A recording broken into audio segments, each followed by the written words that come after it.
ಕುಮಾರ, ಪ್ರಹ್ಲಾದ, ಕಂದ, ಹೇಗಪ್ಪ ನಿನಗೆ ಹಠ? ಯಾವ ನಿನ್ನ ತಂದೆ ಹೆಸರನ್ನು ಕೇಳಿದ ಮಾತ್ರದಿಂದಲೇ ತ್ರಿಮೂರ್ತಿಗಳು ಗಡಗಡೆನ ನಡುಗುವರು. ಹೇಗಿರುವಾಗ ಕಾಣದ ಹರಿಯ ಮೇಲಿರುವ ನಿನ್ನ ಭಕ್ತಿ ಕಣ್ಣೆದುರಿಗಿರುವ ಈ ತಂದೆ ಮೇಲೆ ಏಕಪ್ಪ ಇಲ್ಲ. ಜನ್ಮ ಕೊಟ್ಟ ತಂದೆಗಿಂತ ಬೇರೊಬ್ಬ ದೇವನಿರುವನೇ? ಇಲ್ಲವೇ?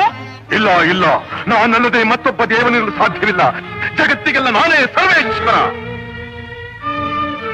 ತಂದೆ, ನೀನು ನನಗೆ ಜನ್ಮ ಕೊಟ್ಟವನು ನಿಜ. ನಿನಗೆ ಜನ್ಮ ಕೊಟ್ಟವರು ಯಾರು? ನನ್ನ ತಂದೆ ಕಶ್ಯಪ ಬ್ರಹ್ಮ. ಅವರ ತಂದೆ? ಚತುರ್ಮುಖ ಬ್ರಹ್ಮ.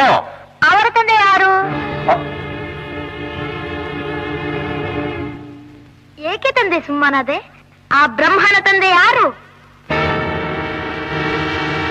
ಯಾರಾದ್ರೂ ಇರಲೇಬೇಕಲ್ಲವೇ?